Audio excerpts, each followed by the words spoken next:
So we are exploring Oops, I got to back down now on you. the USS Northampton, heavy cruiser, sunk off Savo Island on the 1st of December, 1942. It's kind of sad to see her in this shape. The Northamptons were quite handsome ships. Oh, this one really suffered so much damage. Yeah, she didn't sink initially, quickly. She kind of lingered on the surface. They really fought hard to save her, but they just couldn't stop the progressive flooding. Right. Do you remember, Frank, what the overall timeline was? I think she sank a little after 3 in the morning. I'd have to check that, but I know so the battle began around midnight on November 30th. And a little after 3 o'clock in the morning when she finally succumbed. They fought to the end to keep her afloat, but just couldn't do it. Looking at the gun turret here, if you compare that to what we saw on the earlier Vincennes, Astoria, and Quincy, you can tell the difference. The gun turrets are of an older, different design, whereas the New Orleans class had a more compact housing that was armored against 8-inch projectiles, and the silhouette is obviously is very different than the New Orleans class. The New Orleans class actually developed from Northampton. They were doing some improvements, and then when they realized that they had more tonnage available to work into protection, they were able to make some substantial changes. The ships that were going to be repeat Northamptons that were being built at the Navy Yards were actually reordered to the new design. They became New Orleans. I believe we're now looking inside the hangar. This is really nice imagery. Huge. Looks like the catapult kind of fell off of it, but it's still there. Were they steam powered or? No, they were. They used a black powder charge. Oh God. How did they actually work, though? A plane needs lift under the wing, and if so you can accelerate the charge it really fires quickly, and it literally slings the plane down the track to get it fast enough to be airborne.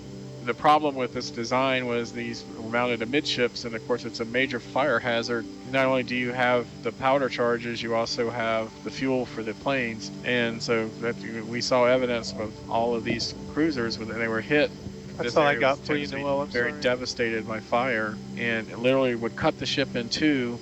And after the New Orleans design, the aviation facilities like the hangar and the catapults were removed all the way aft. So if that happened, it wouldn't cut the ship in two like that. And then later in the war, as radar became improved and the need for aircraft on the ships was diminishing, the facilities and the number of planes carried were reduced as weight compensation as other systems were added to the ship. And good one. And what's that box, you think? Is that ammunition box? That is a good question. Someone online says it looks like a signal box. Signals flag box, yeah. Yeah. Okay. Interesting. You can kind of tell the direction of the prevailing current here with the way the growth is. Yeah.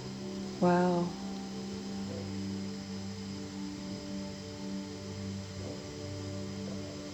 So this is now the forward superstructure. Yeah, we have tremendous structural failure here. Yeah. Deck's totally collapsed in. I was commenting to Hiroshi at lunch that we were talking about the capability of the long lance torpedo, and it really was a beast. Called Type 93, steam powered, shallow runner, but they were fast, long range, and a warhead about 1,000 pounds. So they were large, very deadly weapon. It really was the finest torpedo in the world at that time. And the Japanese knew how to use them in this campaign. It came quite as a shock to the U.S. Navy that Japanese destroyers were able to hit our cruisers at longer ranges. And the U.S. Navy clearly underestimated this torpedo, and the price we paid for that miscalculation was terrible. Is that the bridge windows underneath there? Are we that far forward yet? Yeah, I I think think so. so. Yeah. Yeah, we're certainly in the area where the bridge should be, yeah. So this is, I suspect, part of the bridge superstructure. Yeah, must be here. Just solely on its side. Yeah. Looks like it's canted over. Yeah, those looks like those windows are. Yeah, there we go. There you go.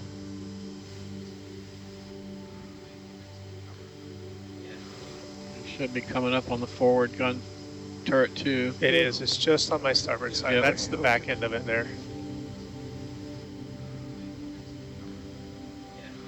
Is this the base of the turret?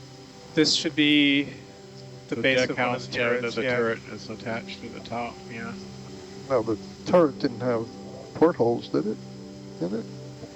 I'm sorry. What? Oh, sorry. This That's is the backside of. Yeah. This is the Oh, no, base there. that's the base. All right, Okay, yeah. yeah. You can kind of see the bottom part that would rotate. Right. Here comes the rangefinder in the back there. Yep. There's a picture in the Navy's collection showing this particular style of mount being manufactured at Washington Navy Yard during the 1920s. And that's the periscope. Broken off there. Sticking out the top, yeah. There's the other turret there. We'll get there. Yep, turret number 1. Were they A lot actually? more growth on these gun turrets than we saw on the Were other. they actually that close to each other? Yeah. Wow. And they all swung around. Yeah. Yeah, it looks like the deck is pushed up a little here though. Yeah. It's getting crunched up. Yeah. Oh my gosh, yeah. Look at that. Wow. I'll get around there in just a moment, fellas.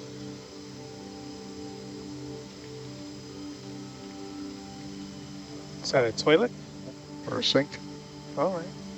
There's obviously a huge crack right there too. Yeah, oh. Yeah, It does kind of look like a yeah, toilet. it does look like A a toilet. latrine, huh? Is that a table? Some kind of table? Some shells there? Wow. That was the gunnery officer's stateroom, and that had its own private sink. Wow. So it's Oh, probably wow. a sink, not a toilet. Okay. And it does look more like a sink looking back, thinking back at it. So That's incredible that they've been able to pinpoint what room that was on the boat. It's awesome. It really does humanize the whole situation to see like tables and cups, Yeah. Yeah. sinks. Yeah. Yeah, the one with the gauges, I'm presuming. Right, exactly, yeah. You got this here. I'm coming down. Get it. Yep. How's Just my, You're my fine. butt? Yeah. Okay. Volleyball's Lateral out here. good. Looks like there's something up on the next level. Okay. But yeah, if we can look up at the next level there too. Is that a book? Thank you. did I hear someone say, is that a book? Yeah. Right there on the right. Can you zoom in? Zoom in, do you think it is? Just there on the right. Maybe not. Looks like Whatever, a whatever plate. this thing is here. It almost looks like a compartment bill holder. Or a big binder. Yeah. Viewers says that sometimes the code books had covers that had sheets of lead in them. So in case So when they you had throw them over the side, to they'd sink. go overboard, they'd sink. That's about the edge of the bridge there. All right. Okay, Tess. Thank you. Yeah, come on out.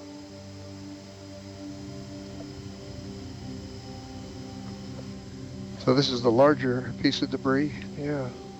Looks like it's probably part of the mast structure. It almost looks like a searchlight.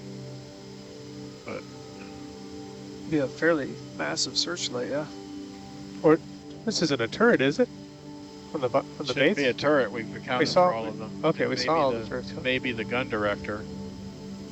And so this fire control director did swivel around. Direct the gun, yeah. Yeah, yeah.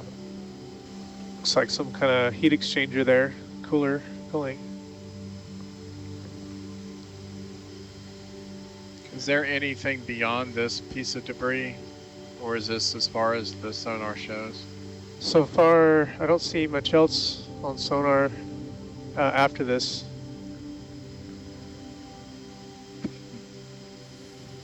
Are you ready to wrap it up at Northampton? We are.